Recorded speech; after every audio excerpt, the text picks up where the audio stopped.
उस हत्याकांड के चैप्टर पर से पर्दा उठाने जा रहे हैं जिसे सुनकर आपके भी रोंगटे खड़े हो जाएंगे। अपने पति सौरभ की हत्या के लिए मुस्कान ने खौफनाक साजिश रची, फिर अपने प्रेमी के साथ मिलकर दरिंदगी के साथ सौरभ की हत्या कर दी।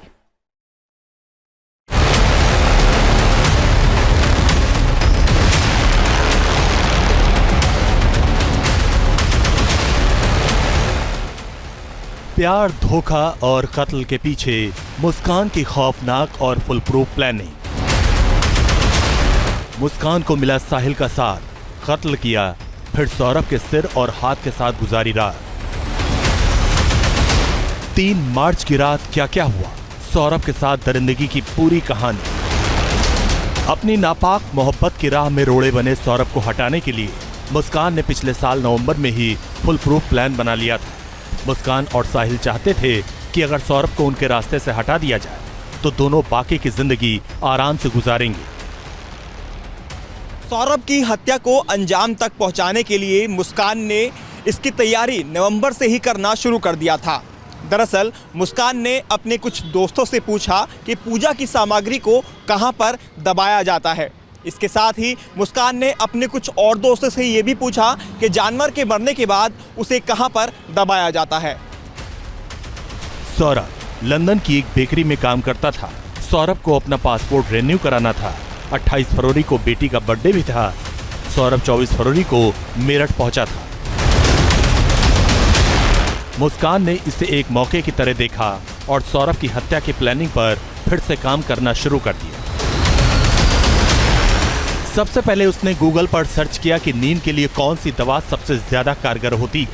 फिर सौरभ को ठिकाने लगाने के लिए उसी की ही मदद ली। मुस्कान ने सौरभ को बोला कि उसे एंजाइटी। फिर सौरभ को लेकर मुस्कान डॉक्टर के पास पहुंची। डॉक्टर से झूठ बोलकर उसने पर्ची लिखवा ली। फिर खुद ही पर्ची पर नींद की गोलियां लिख दी। इतना सब कुछ करने के बाद मुस्कान अपने प्रेमी साहिल को साथ लेकर खैरनगर पहुंची, जहां एक मेडिकल दुकान से नींद की गोलियां खरीदी। घर लौटने के बाद मुस्कान ने मर्डर वेपन खरीदने की प्लानिंग शुरू कर दी। इसमें उसने अपने प्रेमी साहिल को भी शामिल किया। मुस्कान और साहिल शारदा रोड पहुंचे। एक चिकन दुकान से 800 रुपए के 2 चाकू खरीदे। मुस्कान ने 300 रुपए में एक उस्तरा भी खरीदा। शारदा रोड की ही एक दुकान से पॉली बैग खरीदे गए। 10 किलो ब्लीचिंग पाउडर भी एक दुकान से खरीदे।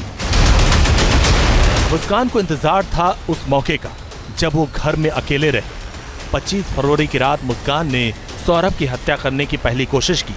उसने शराब में नींद की गोलियां मिला दी, लेकिन सौरभ ने तबीयत खराब होने की बात कहकर शराब नहीं पी और वो बच गया। 3 मार्च 2025 को सौरभ अपनी मां के हाथ के बने हुए लौकी के कोफ्ते लेकर अपने घर पहुंचा और मुस्कान को गर्म करने के लिए दे दिए। इस बात का फायदा उठाते हुए मुस्कान ने जब कोफ्तों को गर्म किया तो उसी में नशीली गोलियां मिला दी, जिसके बाद डिनर करने के दौरान